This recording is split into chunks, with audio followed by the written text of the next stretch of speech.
Hey, ladies and gentlemen, and welcome back to my reading journey. Today we're beginning with a new story. It's The Moment of Victory. So let's begin. Ben Granger is a war veteran, age 29, which should enable you to guess the war. He's also principal merchant and postmaster of Cadiz, a little town over which the breezes from the Gulf of Mexico perpetually blow. Perpetually. Ben helped to hurl the dawn from his stronghold in the greater Antilles, greater Antilles, and then, hiking across half the world, He marched as Corporal Usher, who knows, up and down the blazing tropic isles, as isles of the open air college, in which the Filipino was called. Now with his bayonet, bayonet, bayonet, bayonet, beating it a cheese slicer, he rallies his corporal's guard of corporal's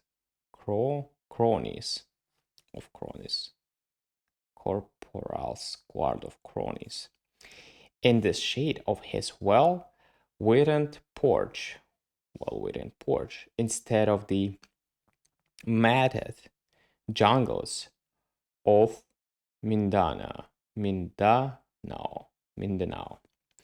Always have his interest and choice been for deeds rather than words, but the consideration and the digestion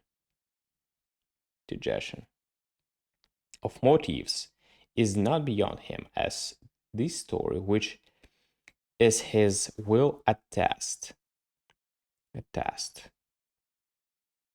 Double T. What is it? He asked me one moonlit eve, as we sat among his boxes and barrels. That generally makes men go through dangers, and fire, and trouble, and starvation, and battle, and such recourses. What does a man do it for? Why does he try to outdo his fellow humans and be braver and stronger and more darling and showy than even his best friends are? What's his game? What does he expect to get out of it? He don't do it just for the fresh air and exercise. What do you say now, Bill? That's an ordinary man expects, generally speaking, for his efforts along the lines of ambition and extraordinary hustling in the marketplaces, forums, shooting galleries, license, la, law, license, who knows, battlefields, links, cinder path, and arenas of the civilized and vice versa places of the world. Well, Ben, said I, with judicous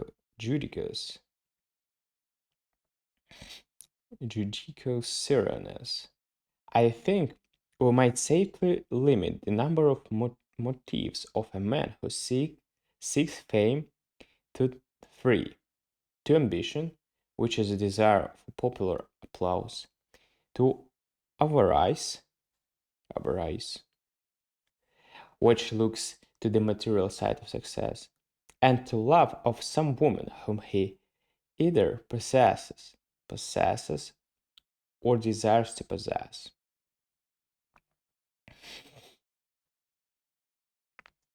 Ben pondered over my words while a mockingbird on the top of Mesquite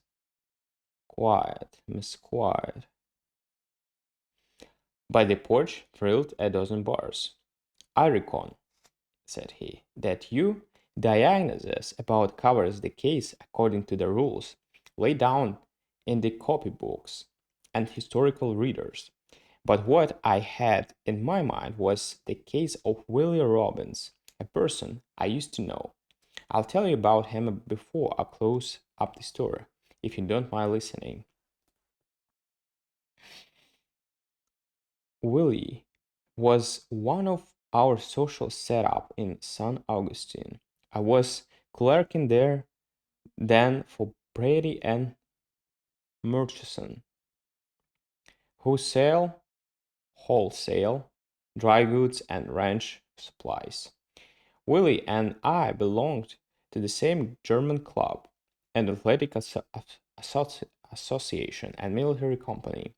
He played the triangle in our serenading and quartet crowd that used to ring the welkin 3 nights a week somewhere in town. We will gibbet, Willie Gibbet, with his name considerable.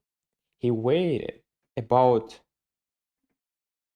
weighed about as much as 100 pounds of wheel in his summer suitings, and he had a very merry expression of his features, so plain that you could almost see the wool growing on him. And yet you couldn't fence him away from the girls with barbed wire. You know that kind of young fellows, a kind of mixture of fools and angels. They rush in and fear to treat at the same time, but they never fail to treat them when to triad, triad, triad, triad. When they get the chance. He was always on hand when a joyful occasion was had, as the morning paper would say, looking as happy as a king fool, and at the same time as uncomfortable as a raw oyster served with sweet pickles. He danced like he had hobbles on, hint hobbles on, and he had a vocabulary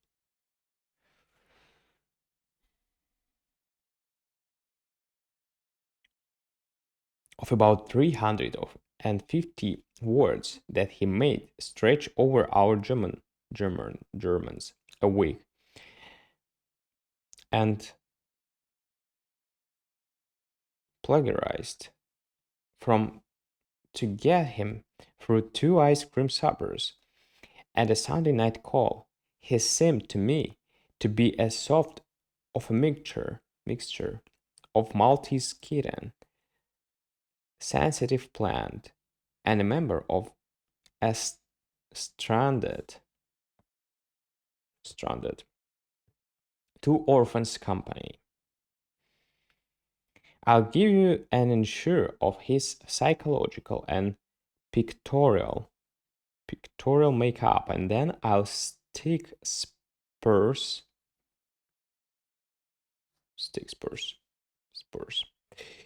into the sides of my narrative.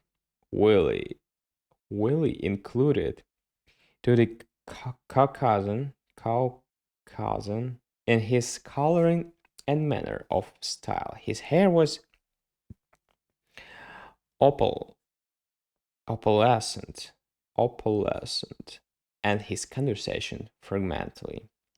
His eyes were the same blue shade as the china dogs on the right hand corner of your Aunt Ellen's mantelpiece. He took things as they came, and I never felt any hostility hostility against him. I let him live, and so did others. But what does this really do but coax his heart out of his boots and lose it to Mira Allison, the liveliest, brightest, keenest, smartest, and prettiest girl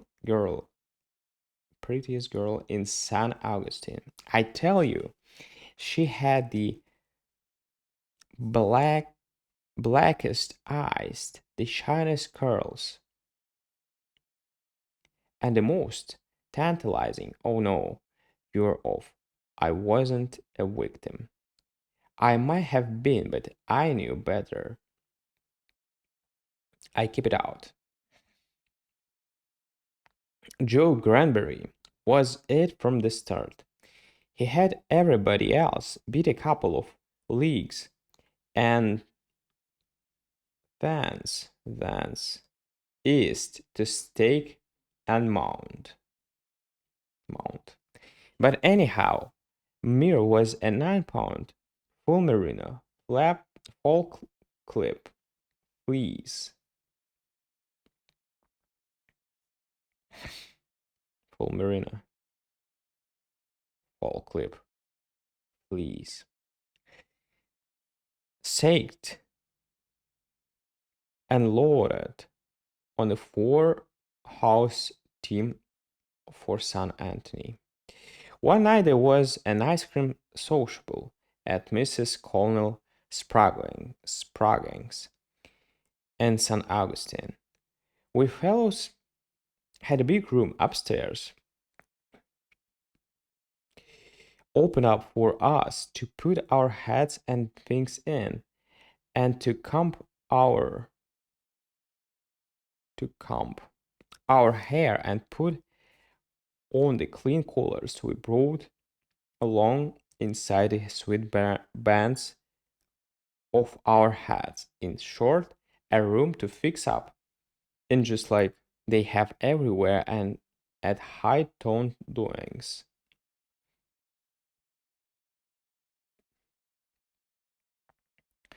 A little farther down, the hall was the girls' room, which they used to powder up in, and so forth. Downstairs, that is, the San Augustine Social Cotillion, Cotillion and Merrymakers Club, had a stretcher put down in the parlor where our dance was going on. While Robbins and me happened to be up in our cloakroom, I believe we called it, when Mira Allison skipped through the hall on her way downstairs from the girls' room.